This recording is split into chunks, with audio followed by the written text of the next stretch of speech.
Bonjour, je me nomme Ndam Ibrahima, je suis médecin spécialisé dans le domaine de la radiologie et de l'imagerie médicale.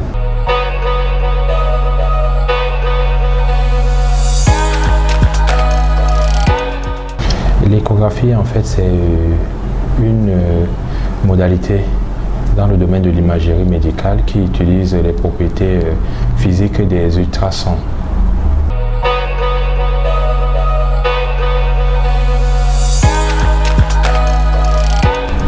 L'échographie, généralement, elle sert à explorer les structures de l'organisme. Donc, elle va nous permettre d'avoir des informations morphologiques, ça veut dire que sur la forme des organes, de la structure, les informations sur la structure des organes et éventuellement, dans certains cas, des informations sur le fonctionnement des organes.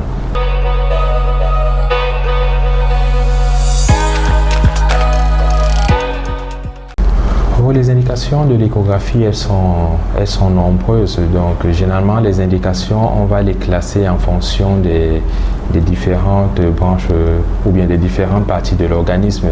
Nous avons des plus fréquents, qui sont le plus demandés et réalisés. Ce sont les échographies abdominales.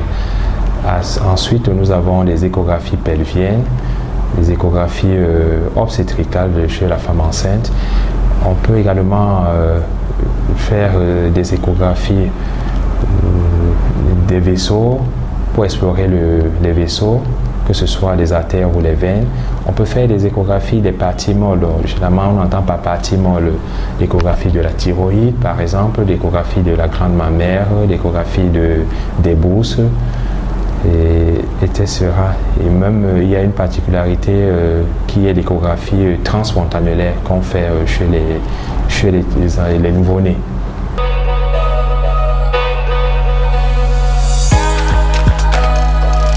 Oui, dans certains cas, il y a des préparations particulières, notamment en ce qui concerne les échographies abdominales. Pour certaines pathologies abdominales, il faudrait que le patient soit à jeun.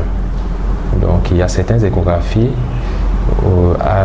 avant laquelle on va demander au patient d'être à jeun. Donc, ça veut dire que s'il a mangé, on le prend au minimum 6 heures de temps après qu'il ait mangé. Sinon, la qualité de l'examen risque de ne pas être bonne.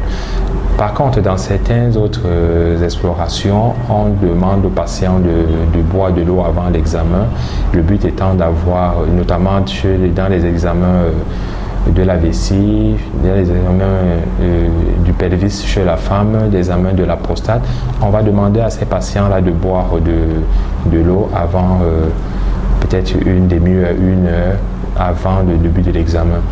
Mais dans certains cas, comme des échographies d'urgence ou bien certaines que j'ai citées tantôt, des parties molles, il n'y a pas de préparation particulière.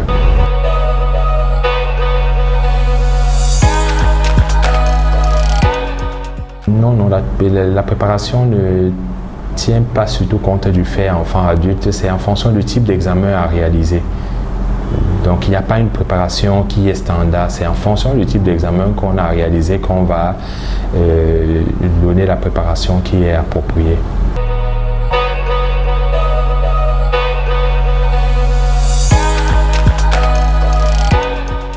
Il n'y a pas en termes d'échographie, il n'y a pas de contre-indication particulière ou bien d'inconvénients particuliers. Il n'y en a même pas. Le seul peut-être inconvénient ou bien la seule précaution qu'on prend souvent, c'est quand on explore des femmes enceintes, surtout en début de grossesse. Parce que bien qu'il n'y ait pas des études qui aient affirmé cela avec succès, on pense qu'il y a certains modes de l'échographie qu'on appelle le mode Doppler, notamment pulsé, qui peuvent avoir certains effets néfastes sur l'embryon. Mais ce n'est pas prouvé à 100%. Donc c'est généralement chez ces patients-là qu'il faut le faire avec certaines précautions. Mais sinon, le reste des patients, généralement, il n'y a pas de préparation. Peut-être l'autre inconvénient de fois qu'on peut avoir, on peut ressentir peut-être des bruits ou bien peut-être des sensations de brûlure, mais ça, c'est pas très fréquent. Avant de terminer, on peut juste vous montrer un peu à quoi ça ressemble un appareil d'échographie. Donc, comme je le disais tantôt, ici là vous avez un appareil d'échographie avec là l'écran, vous avez le clavier ici, l'unité centrale et les sondes qui nous permettent d'explorer le patient. Et vous voyez que là il y a les sondes, elles sont différentes. Là, ça va dépendre de la partie de l'organisme qu'on va explorer. Ou bien ce qu'on recherche, c'est en fonction de cela qu'on va décider de quel type de sonde on va utiliser.